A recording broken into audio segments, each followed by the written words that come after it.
Hey guys, welcome to the next lesson in this mini-series about pentatonics, navigating your fretboard, and getting into the style of like Joe Bonamassa and Eric Johnson stuff. In this lesson, we're going to talk about 3-note per string pentatonic scales. And if you've never messed with 3-note per string pentatonic scales, you're in for a real treat as far as like your blues and blues fusion playing goes. And basically, all we're going to do is take two regular box-shaped pentatonic scales, squish them together, make one scale shape out of them, stretch your fingers out really far, and make a really cool, fast-sounding kind of fusion-y scale that you wouldn't, maybe not quite expect to get this sound out of because there's a lot of repeated notes from string to string. Let me show you what I mean real quick.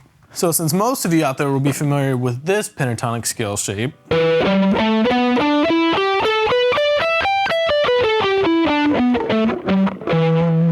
going to use that for the foundation of this 3-note per string pentatonic scale.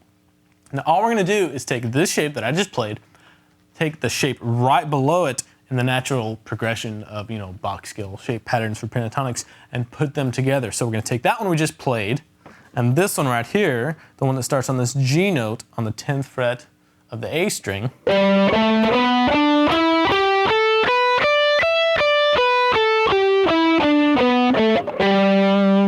one right there, and we're going to stick those two together. Now there's some big stretching going on here, and it may take you a while to get used to this kind of playing and stretching, but it is good exercise for your left hand. And the further down you go your fretboard with 3-note per string pentatonics, the more vicious the stretch kind of gets. But it's not super bad up here. So let me show you the shape real quick, and then we'll learn a lick that incorporates some stuff we learned in the last lesson, and we'll throw in the 3-note per string part too for pentatonics. So to start this 3-note per string pentatonic scale shape off, we're going to start with our index finger on the A string on the 10th fret.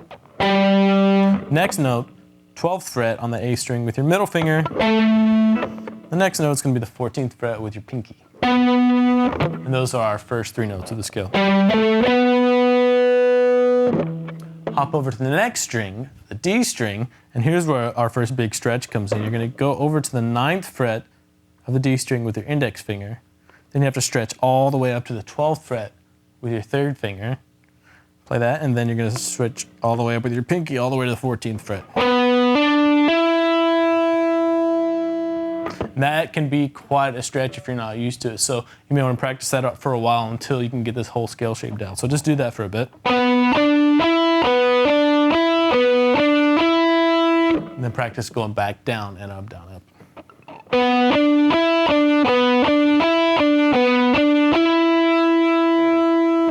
Then you're going to play the exact same pattern on the next string over. So go to your G string and play the 9th fret with your index finger, 12th fret with your 3rd finger, 14th fret with your pinky.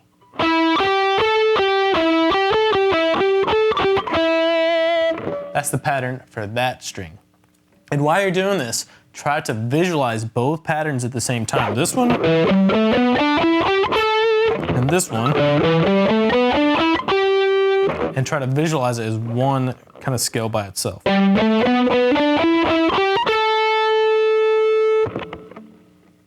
the next string over, the B string, we're going to start on the 10th fret with our index finger. Then we're going to go to the 12th fret with our middle finger. And the 15th fret with our pinky. And those are the notes for that string. Then the last string, the E string, high E string, we're going to repeat that exact same pattern. So 10 with your index finger, 12 with your middle finger, 15 with your pinky. Now, like I said earlier, you'll probably notice that there are some repeated notes, so you get kind of a cool, almost falling down the stairs kind of feeling, or falling up the stairs. It depends if you're going up or down the scale. But check it out. I'll show you exactly where the repeated notes are. So you have your first 3 notes of this shape that we just learned.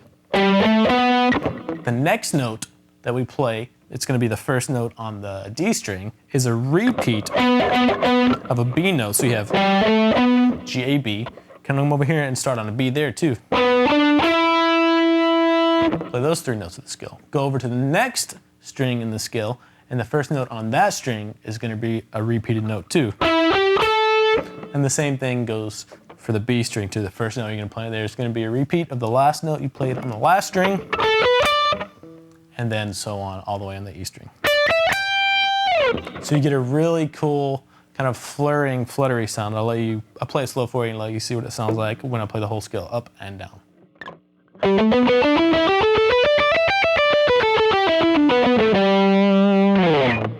And this kind of scale is really cool for like the climax of a solo part where you want to just go nuts and just go randomly throughout the scale. And the repeated notes give it a really kind of a cool effect, and I'll show you what I mean.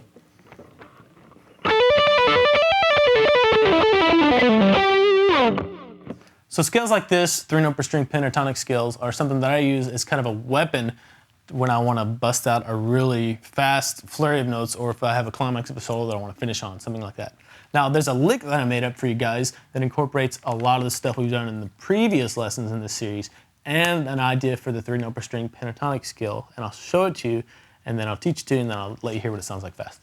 So if you remember in the last lesson, we learned how to navigate the fretboard with pentatonics a little bit using this shape right here. Then going up to the next octave, doing it again. Going up to the next octave, doing it again. And that's basically the first part of this lick. We're just going to do all 3 octaves with that.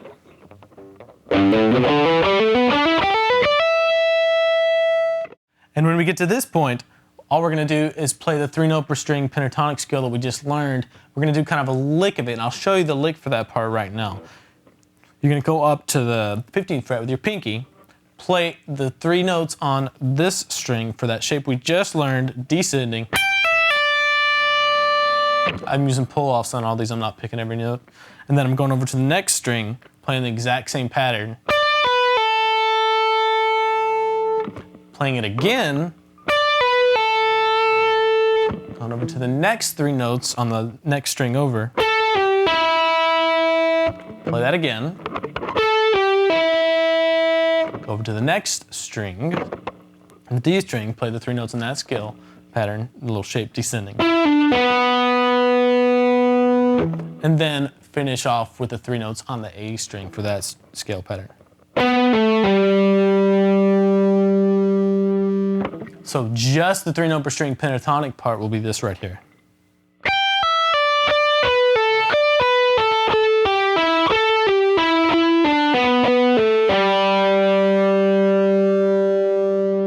I'm going to play the whole thing for you slowly, and then I'll give you an idea of what it might sound like when it's up to speed.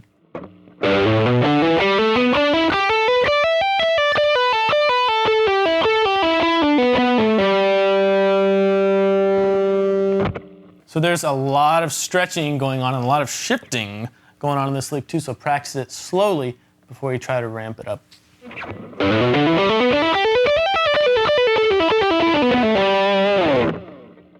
So that's just one simple way that you can use a 3-note per string pentatonic scale in conjunction with some of the other stuff that we've talked about as far as navigating your fretboard up and down in a really efficient way. Now, in the next lesson, we're going to move into more a stylistic kind of vibe as far as starting to play like Joe Bonamassa and Eric Johnson, and how you can use your pentatonic scales to kind of start sounding like those guys. And this is where it's going to get really fun, because you're going to download the jam tracks that we have for you, and you're going to be able to just cut loose on all the stuff that we've been working on so far. All right, so the concepts that we've been learning so far, navigating the fretboard using different ways, 3-note per string pentatonic scales, all that kind of stuff, they're great. Every guitar player should know them, but I don't want you to focus too much on just shapes and navigating the fretboard and the more technical aspects of playing guitar. What I wanted to do is point you in the direction of some of Arlen's videos he has here on Gibson.com. There's some really, really good lessons about note choices, passing tones, coloring notes, and stuff like that you should really check out. Instead of being technical all the time and worrying about shapes, you want to really feel your music and make wise choices about which notes you play too. So make sure to check some of those lessons out. In the next lesson, we're going to learn a few things that help players like Joe Bonamassa and Eric Johnson really create some of their signature sounds that they use with pentatonics. So be looking forward to that.